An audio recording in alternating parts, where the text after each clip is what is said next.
संस्कृत मित्रों, आज हम चर्चा करेंगे संस्कृत व्याकरण के अंतर्गत आने वाले स्वर भेद के संदर्भ में। इसके पहले लक्ष्य सिद्धांत कौमुदी के अंतर्गत आने वाले प्रथम प्रकरण संज्ञा प्रकरण पर विशेष विमर्श किया गया था।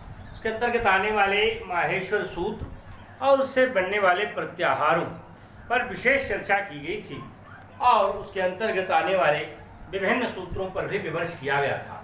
आज उसके आगे के क्रम में जो स्वरभेदों की स्थिति सूत्रों में अभिव्यक्त की गई है उस पर विशेष दृष्टिपात करेंगे। विषय है आज का संस्कृत व्याकरण स्वरभेद संज्ञा प्रकरण के अंतर्गत।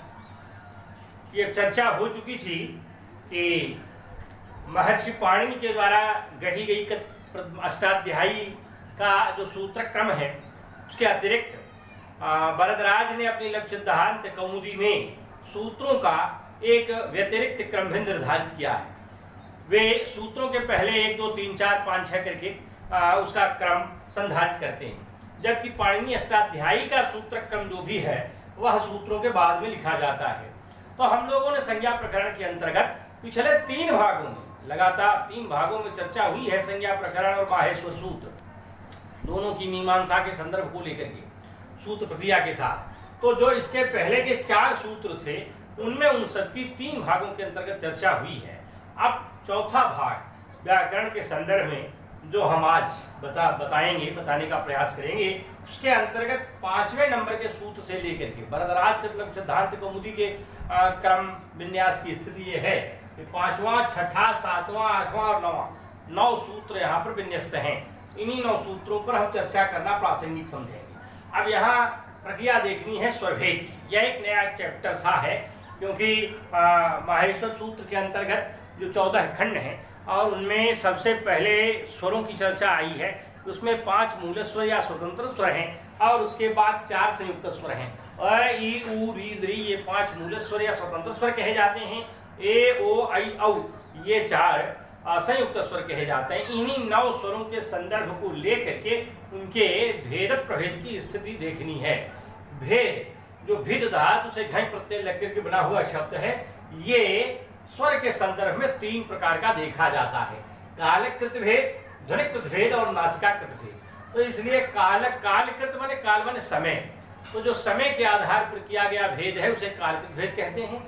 जो ध्वनि के आधार पर साउंड के आधार पर किया गया भेद है उसे हम ध्वनिकृत भेद कहते हैं। तो जो तीसरा नासिका के आधार पर किया गया भेद है उसे हम नासिकाकृत भेद कहते हैं। अब जैसे प्रथम स्वर है माहेश्वर सूत्र के अंतर्गत उसका नाम है अ को हम सबसे पहले भेद प्रभेद की प्रक्रिया के अंतर्गत देखते हैं। तो इसलिए उसकी जो प्रक्रिया है उसको देखते हैं। तो सबसे पहले कालकृत भेद के अंतर्गत हम ये देखते हैं कि ह्रस्व दीर्घ और प्लुत ये 3 प्रकार का ये भेद देखा जाता है। ह्रस्व 1 स्वर मात्रा काल की स्थिति वाला भेद, दीर्घ 2 मात्रा काल की स्थिति वाला भेद और प्लुत 3 मात्रा काल की स्थिति वाला भेद। इसे हम कालकृत भेद मात्रा के आधार पर कहते हैं। ये कितना समय लगेगा इसका निर्धारण प्राचीन प्रसंगों में विभिन्न प्राकृतिक पदार्थों से यद्यपि स्वीकार किया गया है, परंतु हम समझते हैं कि आजकल नवीन पद्धति में सबसे अच्छा इसके मापन का जो यंत्र है घटिका घड़ी और उसमें आने वाला सेकंड है, ये ज़्यादा बेहतर है। 1 सेकंड को हम 1 मात्रा काल कह सकते हैं, 2 सेकंड को 2 मात्रा काल कह सकते हैं और 3 सेकंड को 3 मात्रा काल कह सकते हैं। तो इसलिए उसी को क्रमशः हम ह्रस्व दीर्घ प्लुत कह सकते हैं, तो हमें कोई समस्या नहीं होगी। माने अगर हम इसको जल्दी कहेंगे तो ये ह्रस्व हो जाएगा, यदि कहेंगे तो ये दीर्घ हो जाएगा, अगर कहते हैं तो ये प्लुत हो जाएगा। तो इस प्रकार से इसको हम कालकृत भेद के अंतर्गत रखते हैं, ह्रस्व दीर्घ प्लुत। और फिर यही तीनों 3 प्रकार के हो जाते हैं ध्वनिकृत भेद के अंतर्गत, जिन्हें हम उदात्त अनुदात्त और स्वरित के अंतर्गत जानते हैं। ह्रस्व 3 प्रकार का हो गया ध्वनिकृत भेद में, उदात्त अनुदात्त स्वरित। दीर्घ भी 3 प्रकार का हो जाता है, उदात्त अनुदात्त स्वरित, और प्लुत भी 3 प्रकार का हो जाता है, उदात्त अनुदात्त स्वरित। ये उदात्त क्या है? जब हम आवाज, अब ये चूंकि ध्वनिकृत है, साउंड आवाज पर निर्भर करेगा ये भेद, तो इसलिए उदात्त माने तेज आवाज, अनुदात्त धीमी आवाज। स्वरित मध्यमा वाला। ये माने कंठ के उन्नत भाग से किया गया उच्चारण अनुदात, नत भाग से किया गया अनुदात स्वरित माने मध्यम। तो इसलिए तेज, कम तेज और मध्यम तेज। तो इस प्रकार से उदात्त अनुदात्त स्वर 3 प्रकार का ह्रस्व, 3 प्रकार का दीर्घ और 3 प्रकार का प्लुत हो जाता है। इस प्रकार से अस्वर जहां कालकृत भेद में 3 प्रकार का हो रहा था, ह्रस्व दीर्घ प्लुत, वहीं ध्वनिकृत भेद को भी जोड़ देने पर 3 त्रिक का 9 प्रकार का हो गया। और जब 9 प्रकार का हो जाता है तो फिर तीसरा नासिकाकृत भेद आता है। नासिका माने नाक के आधार पर, बेनाक के आधार पर। तो जब भी कोई स्वर निकलता है तो उस स्वर निर्गमन प्रक्रिया में नासिका और मुख दोनों का संयोग प्रायः देखा जाता है। तो इसलिए जब दोनों के संयोग की स्थिति होती है तो वहाँ हम ये देखते हैं कि अगर केवल नासिका के बजाय मुख का ही अवलंबन है तो उसे कहते हैं अननुनासिक स्वर, और जब वहाँ नासिका की स्थिति है तो उसे कहते हैं अनुनासिक वाला भेद। तो अनुनासिक माने नासिका और मुख दोनों के आधार पर, अननुनासिक माने केवल मुख के आधार पर। जैसे ये अननुनासिक या निरनुनासिक हुआ, और ये हो गया अनुनासिक वाला। तो अनुनासिक माने नाक वाला और अनुनासिक या निरनुनासिक माने बेनाक वाला। इस आधार पर उदात्त 2 प्रकार, अनुदात्त 2 प्रकार और स्वरित भी 2 प्रकार का होकर के ये तीनों 2-2 प्रकार के होकर के 2/3 6 प्रकार के हो जाते हैं। तो इसलिए 6 प्रकार का ह्रस्व हो जाता है। ठीक उसी तरह से 6 प्रकार का दीर्घ हो जाता है, उदात्त 2 प्रकार, अनुदात्त 2 प्रकार, स्वरित 2 प्रकार। तो ये भी 6 प्रकार और प्लुत भी 6 प्रकार का, उदात्त अनुदात्त स्वरित का, अनुनासिक अनुनासिक अनुनासिक अनुनासिक अनुनासिक अनुनासिक वो भी 6 प्रकार का। इस प्रकार से 6 प्रकार का ह्रस्व, 6 प्रकार का दीर्घ और 6 प्रकार का प्लुत होकर के 6 त्रिक 18 प्रकार का कुल हो जाता है। एक स्वर ऐसा है माने जिसको हम देख रहे हैं कि महर्षियों ने 18 प्रकार से इसके उच्चारण की बात की। सबसे पहले उसके कालकृत भेद स्वर ह्रस्व, दीर्घ और प्लुत, फिर उसके ध्वनिकृत भेद पर उदात्त अनुदात्त स्वरित माने 6 प्रकार हो जाता है। फिर उसके बाद नासिकाकृत भेद माने अनुनासिक और अनुनासिक, तो पहले 3 प्रकार, फिर उसके बाद तीनों 3-3 प्रकार के 3 त्रिक का 9 प्रकार, और फिर नासिकाकृत भेद में अनुनासिक और अनुनासिक के भेद से 9 दूनी 18 प्रकार के भेद हो जाते हैं। तो इस प्रकार से जो स्वर है स्वयं राजन्ते स्वरा, जिनमें स्वयं का प्रकाश पाया जाता है, जो अपने उच्चारण के लिए किन्हीं अन्य पर निर्भर नहीं रहते, उन्हें स्वर कहते हैं।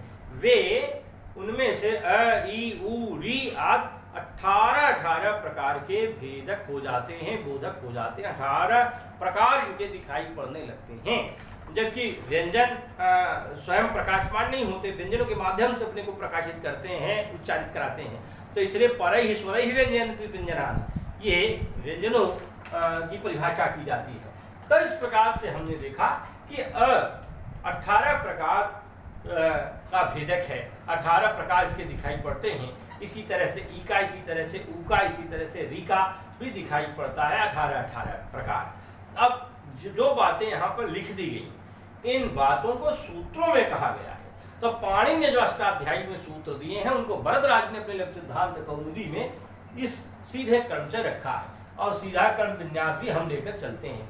तो इसलिए पिछले 3 भागों में हमने जहाँ पर 4 सूत्रों और कुछ वरदराज की वृत्तियों तथा माहेश्वर सूत्र आदि पर विस्तार से चर्चा की थी, तो उसके 4 के बाद 5वें नंबर का जो सूत्र है यहाँ लिखा है उकालोच्छ्वास सुदीर्घ प्लुतः।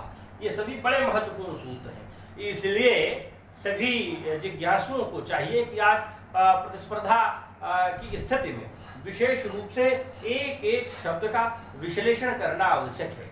जब तक हम उसे तोड़ तोड़ करके अलग अलग करके नहीं समझेंगे तब तक हमारे मस्तिष्क में समस्याएं बनी रहेंगी। और व्याकरण चूंकि हृदय के बजाय बुद्धि का विषय विशेष रूप से हुआ करता है, इसलिए यहाँ बौद्धिकता आवश्यक है। तो थोड़ा सा गंभीरता और ध्यान देना यह आवश्यक है, ताकि कहीं भी आपके सवाल कहीं भी गलत न ठहरे। तो इसलिए बड़ी बड़ी परीक्षाओं को भी ध्यान में रखते हुए, हायर एजुकेशन है, यूजीसी है, इन सबको ध्यान में रखते हुए इनका अध्ययन अपेक्षित रहता है। सूत्र है उकालोच्छ्वास सुदीर्घ प्लुतः। यहाँ 3 शब्द हैं, उकाल, अच और ह्रस्व दीर्घ प्लुतः। ध्यान रखिएगा, उकाल में 2 समास है। तो ये उश्च उश्च उश्च इति वह, ये प्रथमा बहुवचन का रूप है वह। वह ये जो ये वह है, इसको प्रथमा एक वचन का रामः रामो रामाः की तरह न समझ लीजिएगा। तो इसलिए इतरेतर द्वंद्व समास बनता है, माने उश्च उश्च उश्च इति वह। तो ये बन जाता है इतरेतर द्वंद्व समास। इतरेतर में इतर इतर माने अलग अलग होते हैं। द्वंद्व में लोग समझ लेते हैं कि भी मूर्खता के कारण खिन्नता होती है, कभी कभी ऐसे अध्यापकों को भी देखकर सुनकर कि वे कहते हैं दो शब्द जहाँ रहते हैं वहाँ द्वंद्व समास हो जाता है। ऐसा नहीं होता, क्योंकि द्वंद्व में 3 4 5 6 7 8 9 10 कुछ कितने भी शब्द हो सकते हैं, उसमें कोई आवश्यक नहीं। राम लक्ष्मण भरत शत्रुघ्न, राम से लक्ष्मण से भरत से शत्रुघ्न से राम लक्ष्मण भरत शत्रुघ्न। अरे 3 संख्या हो गई या उससे ज्यादा हो गए तो बहुवचन का रूप हो जाएगा। ये थोड़ी है कि 2 ही रहेगा। हाँ, ये शर्त होती है कि एक का दूसरे के साथ, फिर दूसरे का तीसरे के साथ, तीसरे का चौथे के साथ, तो वहाँ 2 का ही होता है, इसलिए उसको द्वंद्व कहते हैं। तो इसलिए समास की प्रक्रिया पर ये ध्यान देना जरूरी है। यहाँ उकाला में पहले तेरे द्वंद्व समास बनता है। उच्च उच्च उच्च 3 जो है ना, ये उ माने एक मात्रा काल वाला ह्रस्व, ये दीर्घ, ये प्लुत, तो इसलिए 3 हो गए तो बहुवचन में वह बन जाता है।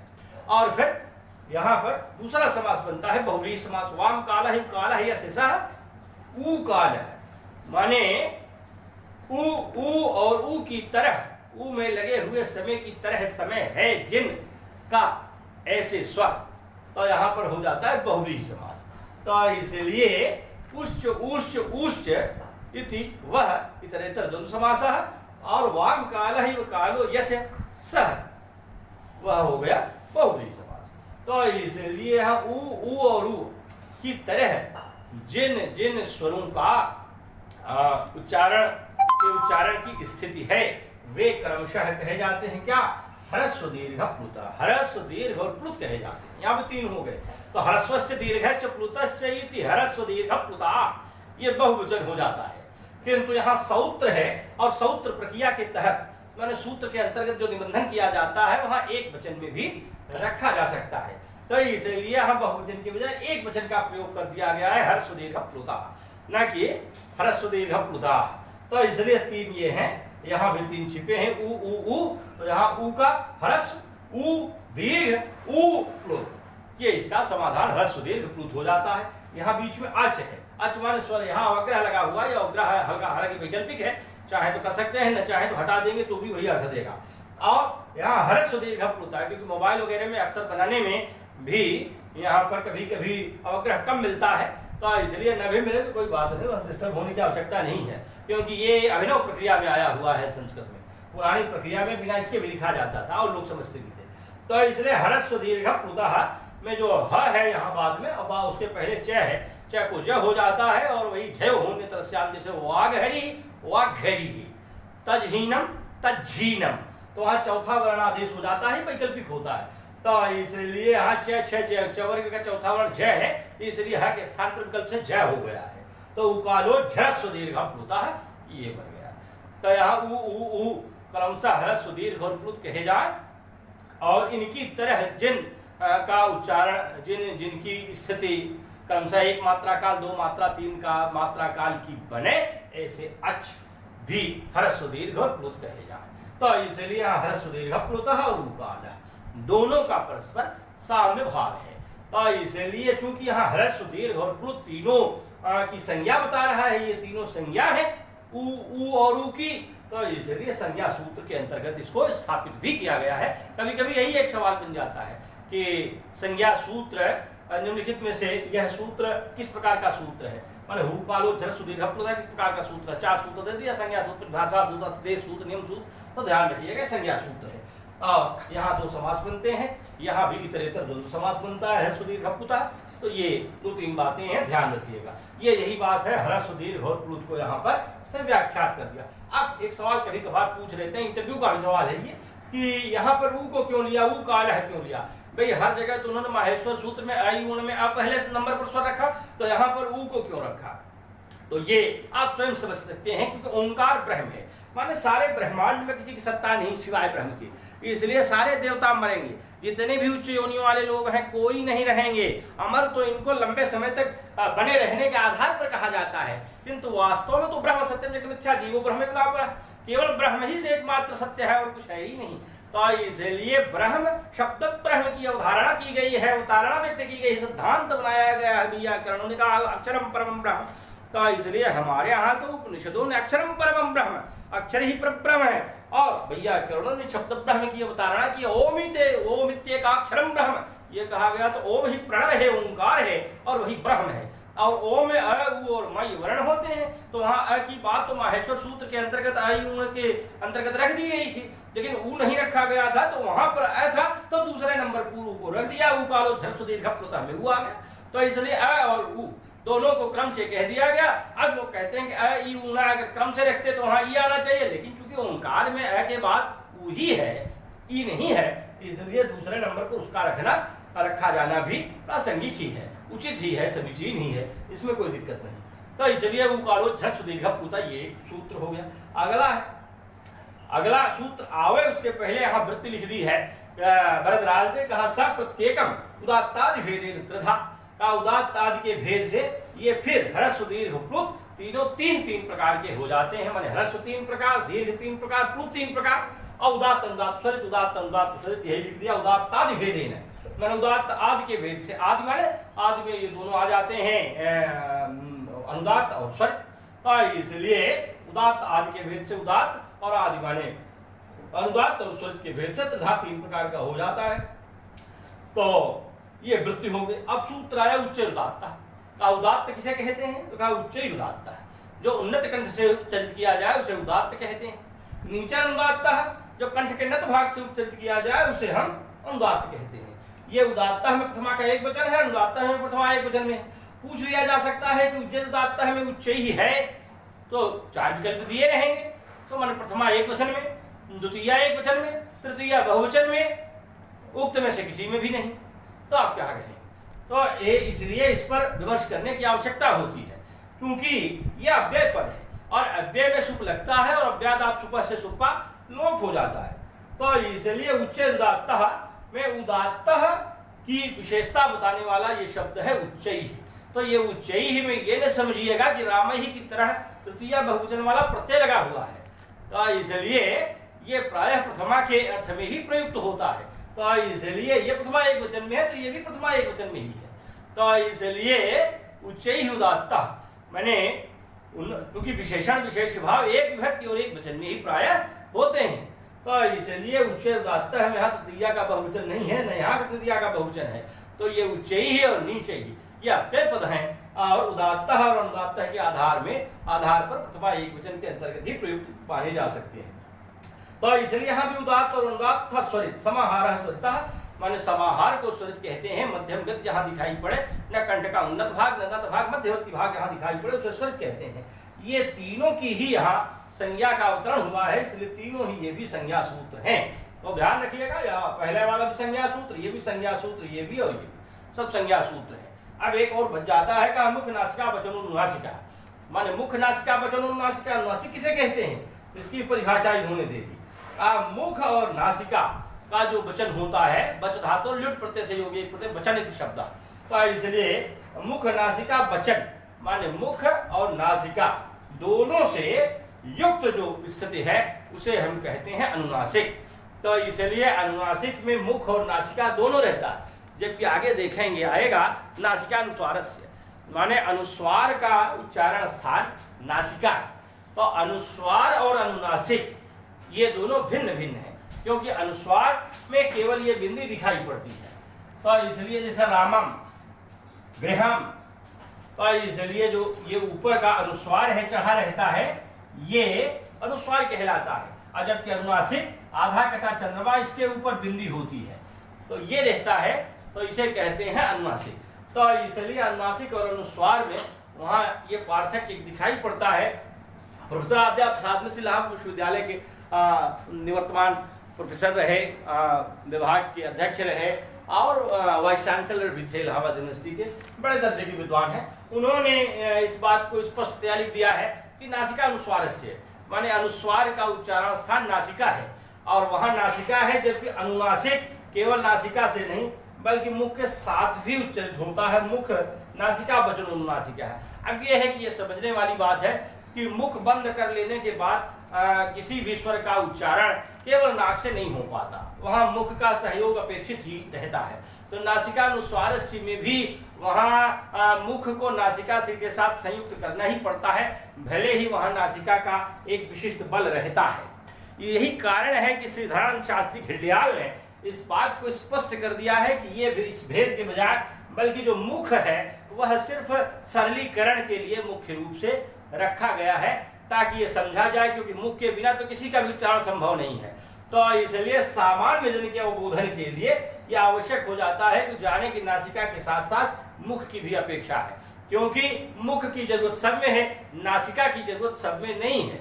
तो इसलिए ये कहा जाना बहुत प्रासंगिक या बहुत समीचीन मुझे नहीं प्रतीत होता, क्योंकि अनुनासिक और अनुस्वार में कथन का एक थोड़ा सा फर्क रहता है, उसमें विशेष बल होता है कम, और यहाँ कम कम ये जो चंद्रवार होता है ये इसको हाफ कर देता है, इसलिए नाक का बल आधा हो जाता है। जब आधा हो जाता है तो ये पूरा रहता है, ये आधा हो जाता है। इसी तरह से क च ट प और कम खम झम झम ये इस तरह से प्रयुक्त होता है, इसलिए ये अंतर दिखाई पड़ता है। तो मुझे भी लगता है घिलियाल साहब की बात सही है, और मुख नासिका बचोनुनासिका, मुख और नासिका दोनों का योग यहाँ भी रहता है और नासिका अनुस्वारस्य में वहां भी रहता है। इसलिए ये पार्थक्य नासिका जनित ये मुझे यथेष्ट प्रतीत नहीं होता। अब जो भी है वैयाकरणों और विद्वानों की बात है। तो फिलहाल मेरा मत ये है, मुख नासिका वचनोनुनासिका ये भी संज्ञा सूत्र है, क्योंकि अनुनासिक की परिभाषा की। तो अब जो ये स्वर भेद है, ह्रस्व दीर्घ प्लुत सबसे पहले, फिर उसके बाद ह्रस्व 3 प्रकार उदात्त अनुदात्त स्वरित, दीर्घ 3 प्रकार उदात्त अनुदात्त स्वरित, प्लुत 3 प्रकार उदात्त अनुदात्त स्वरित, फिर ये 3 त्रिका 9, ये 9 पलट जाते हैं अनुनासिक अननुनासिक, माने और इसी प्रकार अनुनासिक अनुनासिक अनुनासिक अनुनासिक, अननुनासिक को निरनुनासिक भी कहते हैं, माने जहां नासिका का बल नहीं होता। जैसे अनुनासिक हुआ तो और अननुनासिक हुआ तो तो इसलिए यहाँ अनुनासिक नहीं है। अब जैसे ये भेद अ के हो जाते हैं, उसी प्रकार से ये भेद औरों के भी दिखाई पड़ते हैं। तो इसलिए एक सवाल ये प्रायः पूछा ही जाता है छोटी बड़ी मझली हर कक्षा में। अब ये है कि यदि परीक्षा अधिक महत्वपूर्ण होती है, बड़े दर्जे की होती है, तो उसमें सवाल अन्य प्रकार से भी पूछे जाते हैं, ज्यादातर सूत्रों पर अवलंबित रहते हैं। अब इसी प्रकार ई के भी 18 भेद हो जाते हैं, ऊ के भी 18 भेद हो जाते हैं, री के भी 18 भेद हो जाते हैं, ली के 12 भेद ही होते हैं, क्योंकि यहाँ दीर्घ नहीं होता, यहाँ दीर्घा भाव दिखाई पड़ता है। तो इसलिए जब ह्रस्व के 6, दीर्घ के 6, प्लुत के 6, छिद्र के 18 हो रहे हैं, तो 6 इसके कट जाते हैं दीर्घ वाले। तो इसलिए ह्रस्व और प्लुत के आधार पर 12 भेद होते हैं ली के। इसी प्रकार से ए, ओ, ऐ और औ ये 4 स्वर होते हैं, इन चारों के भी 12 भेद प्रभेद ही होते हैं, क्योंकि ये 2 स्वरों के मेल से कम बने हैं। अ और ई बराबर ए, अ और उ बराबर ओ, अ और ए बराबर ऐ, अ और ओ बराबर औ। ध्यान रखिएगा, कुछ विद्यार्थी गलती से जैसे औ पर 2 मात्रा लगती थी, इधर भी 2 लगा लेते हैं आई पर। ऐसा न करेंगे, क्योंकि ए पर कोई मात्रा नहीं लगती और आई पर ही 1 मात्रा लगती है, और इन चारों का ह्रस्व नहीं होता। तो इसलिए ह्रस्व का अभाव चूंकि देखा जाता है, इसलिए इनके 6 भेद कट जाते हैं, तो केवल 12 भेद ही होते हैं। तो इस प्रकार से ये जो स्वर भेद की प्रक्रिया है, उसके अंतर्गत हम लोगों ने अ, ई, उ, री इन 4 स्वरों के 18 भेद तथा ली के 12 भेद, क्योंकि इसका दीर्घ नहीं होता, और जो 4 संयुक्त स्वर हैं ए, ओ, ऐ, औ, इनके 12 भेदों का दर्शन करते हैं, क्योंकि इनमें ह्रस्व का अभाव होता है। और ये कुल जो 6 सूत्र दिखाई पड़ रहे हैं, 5 ही है, उकालो ध्रस्व दीर्घ होता, ऊंचे उदात्त 2 और नीचे उदात्त समाहार स्मृता मुखनासिका वचनोनुसार, ये केवल संज्ञा सूत्र हैं 5, और यही 5 सूत्र स्वरभेद में प्रमाण बनते हैं। और ये स्वरभेद क्रमशः 3 प्रकार, कालकृत, ध्वनिकृत और नासिकाकृत। क्योंकि ये सवाल कभी कभी पूछा जाता है, इनमें से कौन सा भेद स्वरभेद के अंतर्गत उत्तरदायी नहीं है, तो ये 3 विकल्प में रहते हैं, कालकृत, ध्वनिकृत, नासिकाकृत, और चौथा कोई और कृत रहता है, तो इसलिए वही वाला गलत रहता है, उसको चयनित करना रहता है। तो इस प्रकार से हमने आज संस्कृत व्याकरण में संज्ञा प्रकरण के अंतर्गत स्वर भेद की विशेष चर्चा की, और प्रयास किया कि स्वरों के अंतर्गत प्रयुक्त होने वाले सूत्रों के संदर्भ में और उनमें विद्यमान रहने वाले शब्दों को विश्लिष्ट करके, पृथक पृथक करके उसकी जानकारी प्राप्त कर ली जाए, ताकि किसी भी प्रकार से आगे विभिन्न परीक्षाओं में पूछे जाने वाले सवालों के संदर्भ में कोई समस्या उत्पन्न न हो। अब आगे स्वर भेद के बाद जो वर्णों के उच्चारण स्थान हैं वे कहाँ से कौन से स्वर हैं, कौन से व्यंजन हैं, कहाँ से कौन विनिर्गत होते हैं, इन पर हम आगे प्रकाश डालेंगे। ये भेद स्वरों के ही हैं, व्यंजनों के नहीं हैं, क्योंकि व्यंजन एक मात्रा काल नहीं तो आधी मात्रा काल भर का ही बोधक होता है और स्वरों पर ही निर्भर रहता है। इसलिए ये जो भेद हैं ये स्वरों के ही प्रदर्शित किए गए हैं। इन्हीं शब्दों के साथ वाणी को विराम। धन्यवाद।